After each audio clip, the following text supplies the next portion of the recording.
Task Force Firewall entered Santara illegally. They were involved in multiple armed encounter. Under our law, we cannot simply release them. Task Force Firewall came here to rescue Filipino trafficking victims. You should protect them, not imprison them. The investigation is ongoing. Until then, they remain in our custody.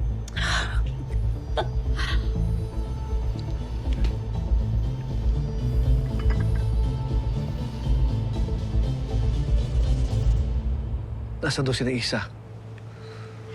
Ita-transfer daw nila ang firewalls sa Santara National Penitentiary. Overcrowded na daw kasi ang city jail nila. Prison transfer. Ito yung pinakadelikado sa pagiging preso dito sa Santara.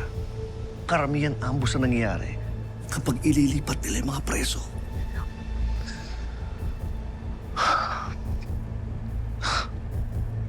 Alam mo, nung bata pa si Isa, hindi ko siya naprotektahan.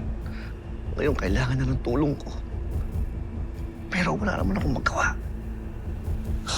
Hindi pa huli ang lahat. I promise you, we will do everything. Everything to save them. Okay?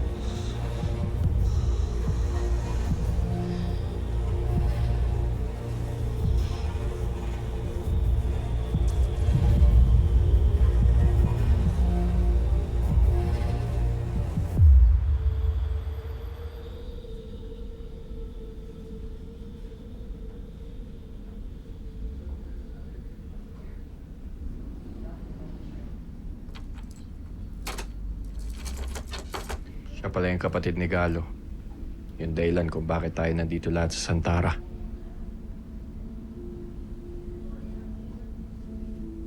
Koy, tandaan mo, mahal ko si Isa. Kaya huwag ka na umiksena sa asawa ko.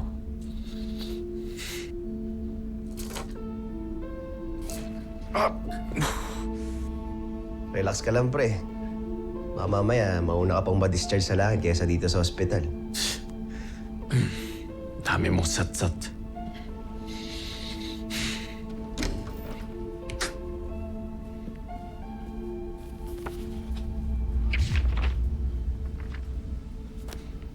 Complete rest.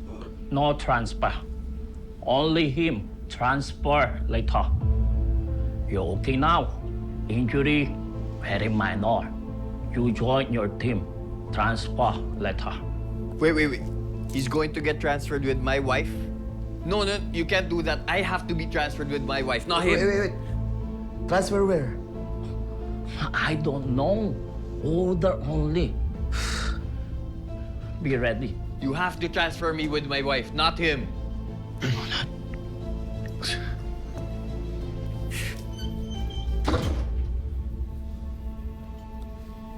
Hindi maganda ang kutob ko dito. Kung may mangyari sa amin, sabihin mo sa lahat. Hindi kami tumakas. May nangyari sa transfer. Ako na bahala kay Isa.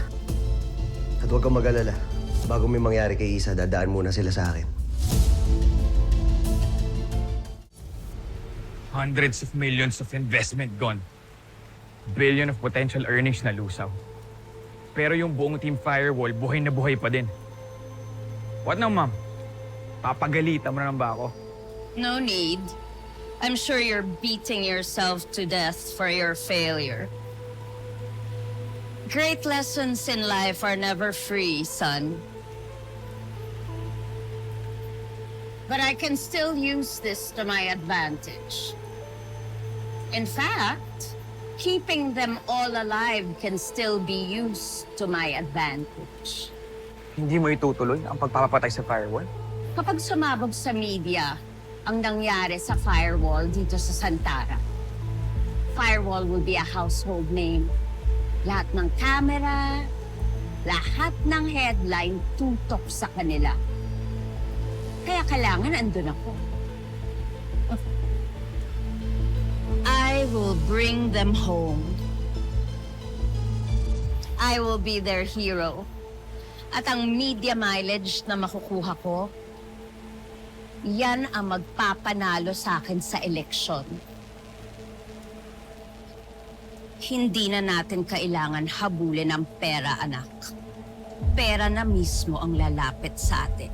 Mali-maletang pera.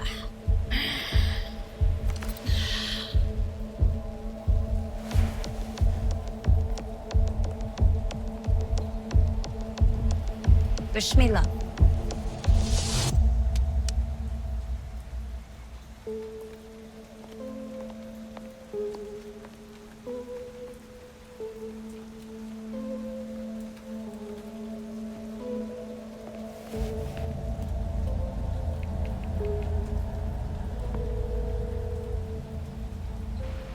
Baka makalabas ng buhay ang firewall mamaya.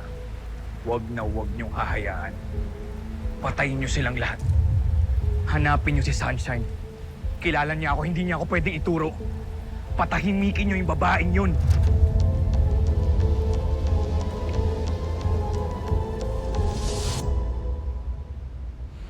Chief, totoo ba yun? Nag-transfer daw tayo tonight? That's suspicious.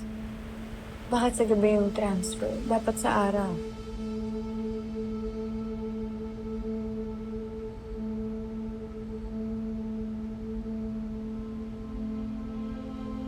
Tol, mukhang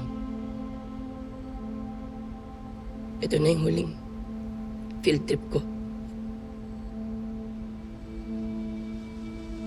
Isa sa ako sabihin sa inyo na usan na kalimutan yung mga apaw.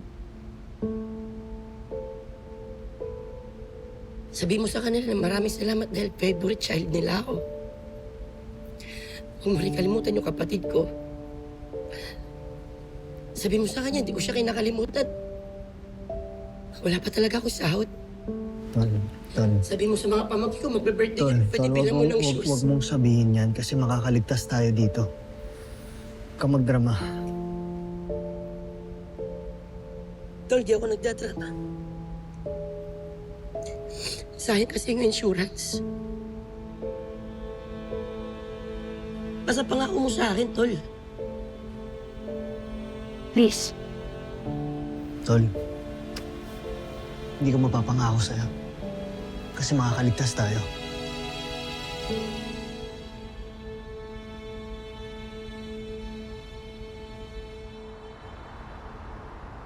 Na-secure na namin ang clearance for Mr. Cervantes Martin and Miss Villarreal.